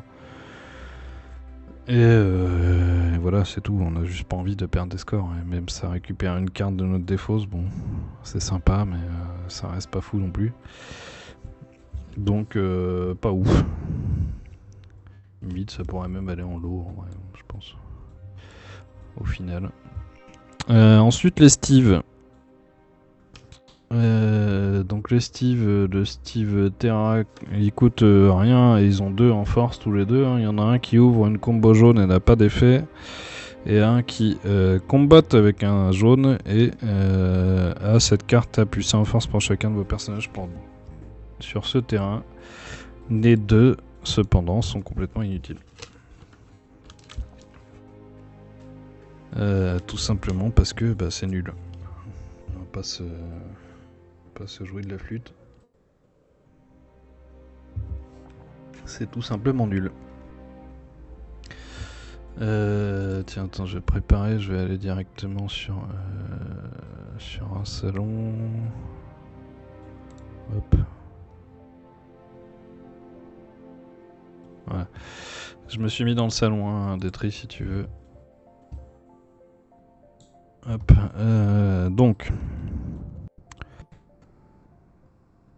La télé. La télé.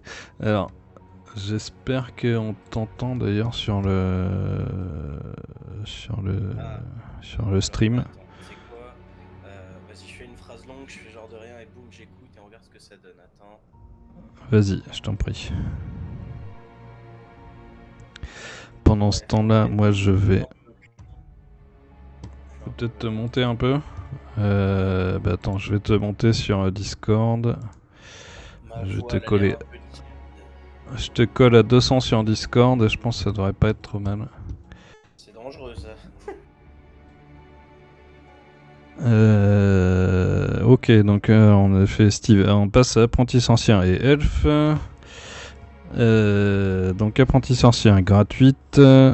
2 de force. Et cherchez dans votre deck et choisissez une carte que vous piochez. Mélangez ensuite votre deck. C'est la même chose pour l'elfe, sauf qu'en plus en combo violet, il permet de jouer gratuitement ensuite une de nos cartes personnages. Donc les deux vont aller en top, hein, tout simplement. Ça peut aller dans n'importe quel deck. Ça permet pas mal de choses.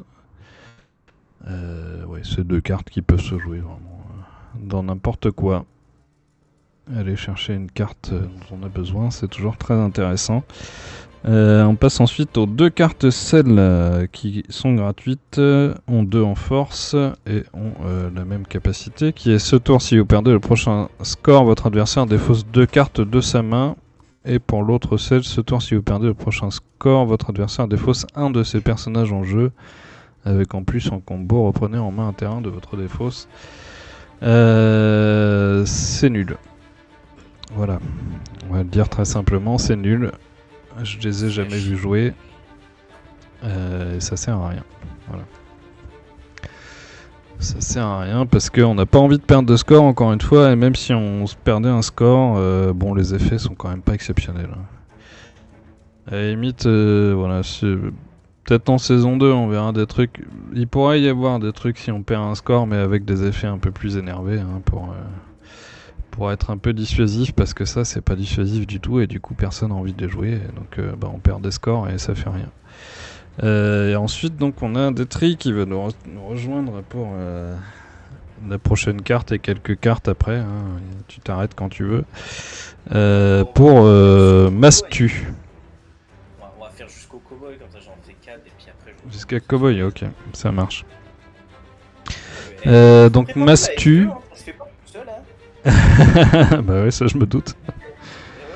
Mastu qui coûte 1 à 3 en force et score tous les terrains en jeu avec une combo qui est reprenée en main terrain de votre défausse en combo jaune et ça ouvre une combo violette, mais ça sert à rien d'ouvrir une combo violette avec Mastu, hein. On sait pas trop pourquoi ça a été mis.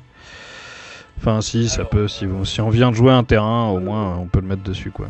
Voilà, ça peut arriver, on peut avoir un terrain qui vient d'être joué donc qui ne sera pas scoré, C'est ça. alors avoir un Ravenholm qui est mal timé, etc. Donc ça peut arriver, mais c'est quand même relativement rare et honnêtement il aurait pu ne pas être là du tout le tirage. C'est ça, ouais, ça aurait pas changé grand chose. Puisque de Alors, toute façon, en général, Mastu, on a surtout envie de scorer tous les terrains, tout simplement. voilà, c'est ça. Alors, euh, Mastu, c'est vraiment un reset de terrain. C'est vraiment là pour réinitialiser le jeu et ça accélère énormément la partie sur certains points. Maintenant, en fonction de la manière dont il peut être joué, on peut le mettre, ça peut devenir complètement broken comme complètement nul à chier. C'est-à-dire que Mastu, on n'a pas le choix, on doit absolument tout scorer. C'est-à-dire qu'on a un reset de terrain complet et on n'a pas le choix. Donc forcément, si on a 3 terrains et qu'on en perd 3, naturellement, c'est pas intéressant du tout parce qu'on va de toute façon tous les perdre. Mais en réalité, Mastu, on l'utilise rarement quand nos terrains sont perdus. On peut se permettre d'en perdre un sur les 3. Le but, c'est de se débarrasser d'un jeu. Et c'est une capacité qui est unique. Il n'y a que Mastu qui permet ça. Ce qui fait que ça reste quand Oui, même un excellent scoreur. Et pour moi, en effet, il irait justement en top. Parce que certes, ouais, on moi peut se c'est là que je le retrouver mettrais aussi. on peut se retrouver à être pénalisé justement à cause de son effet, puisqu'on n'a pas le choix que de tout scorer. C'est pas scorer entre 1 et 3 terrains, mais c'est scorer tous les terrains. Mais en même temps, son potentiel est tellement énorme qu'au final, le risque derrière est quand même relativement minime. Et même Ouais, et puis si effectivement, on perd comme tu les as dit, de terrains, toute on façon, réinitialise. Ça reste une même si réinitialisation, donc même si on on n'est pas perd, c'est obligé quand de même. le jouer si on n'a pas besoin, quoi. C'est surtout ça, hein. Oui, c'est En ça. général, on le joue quand on est ou alors dans une situation à chier et qu'on se dit bon, là, tant pis. Je vais perdre 3 terrains, mais au moins le mec en face perd tous ses trucs qui sont en place et on peut peut-être essayer de respirer un peu. Ou alors on a à l'inverse une position un peu favorable et là on peut se dire bon bah c'est parti quoi, je gagne tous les terrains, je vais tout scorer et puis ça va défausser, moi je vais profiter des effets gagnants et donc il n'y a pas vraiment de voilà. Ça reste quand même très bon hein, comme carte globalement. Ça reste un des meilleurs scoreurs actuellement. On va pas se le cacher. En fait, beaucoup de cartes en fait sont mauvaises parce qu'elles sont situationnelles et lui c'est l'inverse justement. Il est situationnel enfin il est mauvais quand il est situationnel quoi. C'est-à-dire qu'il y a certains moments où ça le rendra pas fort, mais 80% du reste du Ouais, temps, en général c'est quand il même sera très bon. complètement fumé. Là-dessus, c'est C'est clair. quand même très bon. C'est pas God effectivement juste pour ça, mais Ouais, c'est une notion de je pense risque qui qu'en fait qu'il est pas God. en top ça va parfaitement. Après on a des Toons, donc Ah oui. qui coûte 1, 1 en force, donc pas ouf, mais déjà l'infini, c'est au début de votre tour, reprenez en main la carte du dessus de votre défausse. Donc c'est le seul à avoir un infini comme ça, tout simplement. Et en combo jaune, reprenez en main 2 cartes du dessus de votre défausse et ça ouvre une combo violette. Donc qu'est-ce que t'en penses toi? Alors, Deotoons, littéralement, c'est le meilleur recover de défausse du jeu actuellement. Il n'y a rien qui peut le concurrencer. Le seul intérêt qu'on peut avoir à jouer autre chose serait par exemple de jouer les infectés, puisqu'ils permettent de récupérer au début de chaque Les tour une infectés sont carte de pas mal, notre ouais. tour. Mais le problème, c'est que eux, ils demandent à ce que la game soit déjà bien enclenchée, parce qu'il faut qu'on ait plus de C'est cartes dans ça, ouais. notre défausse que dans notre deck. Donc si on l'a en début de partie, en fait, ils finissent par être juste une carte qui ne sert à rien, qui peut juste être là pour être défaussée. Et vu qu'elles n'ont rien d'autre pour elles, elles sont pas fortes, elles n'ont pas d'autres effets, etc., c'est pas intéressant. Deotoons, lui, c'est de la récupération constante. C'est actif grâce à son combo et c'est passif par son infini qui demande à l'adversaire de forcément faire des sacrifices pour s'en débarrasser, en fait. Et donc, c'est littéralement le meilleur recovery du jeu actuellement. Et c'est pour ça que pour moi, Deotoons, il n'y a pas de débat là-dessus. Dans un deck récupération ou même pour avoir une petite récup de temps en temps, pour moi, c'est du god tier. Là-dessus, il y a Je aucun suis autre perso tout à qui fait fait d'accord, hein, complètement meilleur. je l'avais mis directement dedans. Mais il y a Parce que clairement rien ouais qui bah fait. Déo ça en fait ça va dans tous les comme toutes les cartes que j'ai mis en God depuis le début pour moi ça va quasiment enfin, dans n'importe quel deck on peut mettre un Déo Toons, il y a pas de contre-indication quoi, hein, c'est vraiment Oui, je veux dire au pire c'est bien quoi. Enfin, oui, c'est ça. Je veux dire, de au toute pire c'est façon, bien, au mieux c'est fumé donc voilà, il de y a toute pas façon, les tellement de cartes en God discussion. tier sont littéralement les cartes qui, de toute façon, n'ont pas de contre-indication pour aller dans quelconque Non deck. non, Là, tu il y regardes a les aucun 6 problème. personnages, il n'y a aucun de ces personnages qui ne peut pas aller dans un deck. Je veux dire, elles C'est ont ça, toutes ouais. un effet tellement C'est fort fort qui dans tous les sont. decks quoi. Voilà, c'est ça. C'est que des cartes fortes qui ont aucune contre-indication, qui ont aucune faiblesse, qui ne nous affectent pas nous, mais qui affectent l'adversaire quasiment à chaque fois. Et donc, en plus, c'est des effets souvent très rapides. c'est immédiat ou alors c'est une C'est souffrance ça, ouais, c'est constante. des accélérateurs ou c'est des trucs qui contrôlent à fond. Ou, enfin, Voilà, c'est ça. il Donc, y a, boxeur y a pas de. sorcier, voilà, t'es obligé de t'en débarrasser quand il est face à toi, et ça te coûte beaucoup pour le faire. Et les trucs Grudge, Gotaga, Deotoons, c'est de la récupération immédiate pour Deotoons, mais il y a aussi un effet passif. Gotaga, c'est une sanction que tu ne peux pas contrer. Grudge, elle défausse sans limite n'importe quel perso. Enfin bref, c'est que des persos qui n'ont pas de contre-indication. C'est pour ça que Deotoons, pour moi, a clairement sa place à leur côté, on va dire. Ouais. Donc, ensuite, les cowboys. Donc, cowboy terrain qui coûte 2 à 3 de force. Cowboy Link, pardon, qui coûte 2 à 3 de force. Cowboy terrain qui coûte 1 à 3 de force. Les deux ont des capacités un peu similaires. Vu que le cowboy terrain a défaussé la première carte de votre deck, défaussez tous les personnages adverses en jeu qui ont moins en force. Et pour le terrain, c'est pareil, sauf que c'est qui ont plus en force. Avec en combo pour le Link, jouer une carte personnage sans payer son coût. Donc là, un peu situationnel pour moi, ça dépend quoi. J'ai envie de les mettre ou en mid ou en top, mais Les cowboys, c'est compliqué parce que c'est des cartes qui sont, quand on les a vues, qui étaient vraiment belles et qui s'avéraient potentiellement très très elles sont fortes. belles hein, Mais en par contre. réalité, oui, elles sont très belles, mais le truc c'est que leur design, voilà, l'effet cowboy, tu sais, ça fait quand même. C'est rarement des cartes qui sont faibles, tu Je vois. mettrais peut-être en mid. C'est pas un objet inanimé, c'est pas quelque chose de fantastique de l'univers Disney. On veut dire cowboy, c'est quelque chose qui en jette, donc on imagine qu'ils sont forcément forts. Mais le problème c'est que ce que tu as pointé du doigt est vrai, c'est que c'est situationnel. C'est-à-dire que si on est face à quelqu'un qui n'a pas de qui n'est pas sur un deck passif, donc qui n'est pas sur un deck avec des effets continus qui se cumulent, etc., on va avoir du mal à clean son terrain avec, enfin son jeu et ses terrains avec ça. Et en plus, ça dépend en fait complètement de ce qu'il a. On peut avoir quelqu'un qui peut essayer de bloquer le jeu avec des cartes très fortes qui ont des effets passifs comme Chevalier par exemple, qui a un effet passif qui peut récupérer avec le temps, etc.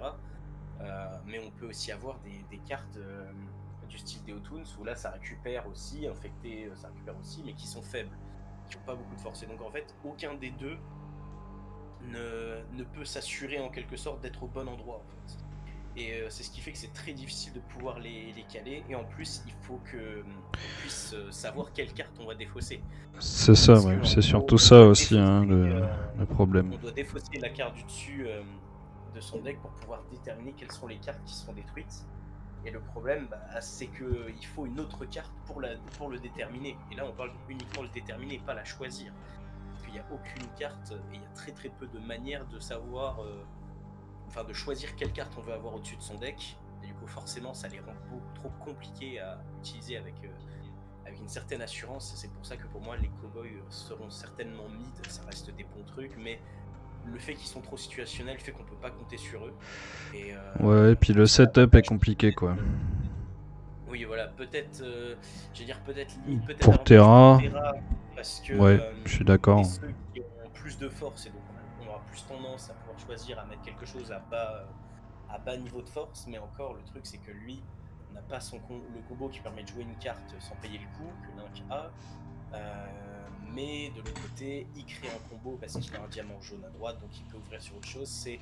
Les deux sont moyens. Les deux sont moyens à leur valeur, et c'est vraiment deux cartes qui sont, c'est bête à dire, mais qui sont équilibrées parce qu'en fait, il n'y en a aucune qui dépasse vraiment l'autre, mais malheureusement, ça se fait du mauvais sens puisque elles ne sont pas fortes en fait. Ça aurait été bien que les deux soient fortes et qu'aucune soit meilleure que l'autre, mais là finalement elles sont juste elles sont meilleures. Donc, Bon, ça, ouais, ça reste ok quoi. Ça peut être fort. Tu peux quand même faire un wave de table si c'est bien calé quoi. Quand c'est bien calé, c'est très fort, mais c'est difficile de bien les caler quoi. C'est ça, c'est que malheureusement là on est à l'effet inverse de Mastu, c'est-à-dire que c'est situationnel.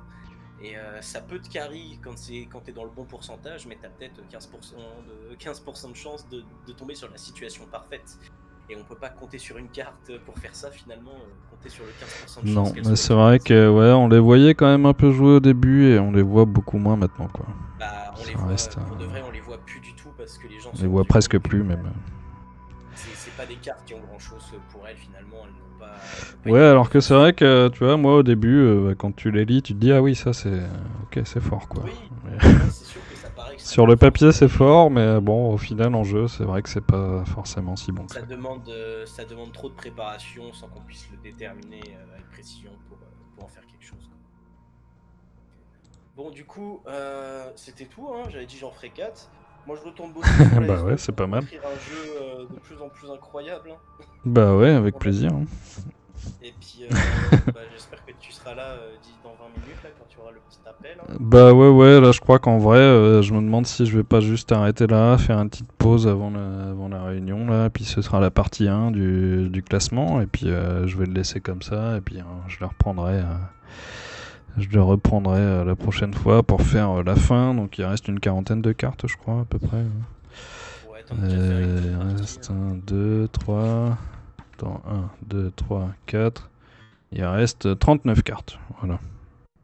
Ouais, Donc ça fait un effectivement petit à peu bout, près t'as encore 40, de la donc part. 39 cartes c'est pas mal, sachant que les 39 dernières en plus il y aura peut-être des trucs à dire hein, sur certaines, ça va prendre un peu plus de temps que de passer en vitesse les fermiers, les paysans et les débiles quoi, qui sont vite effacés.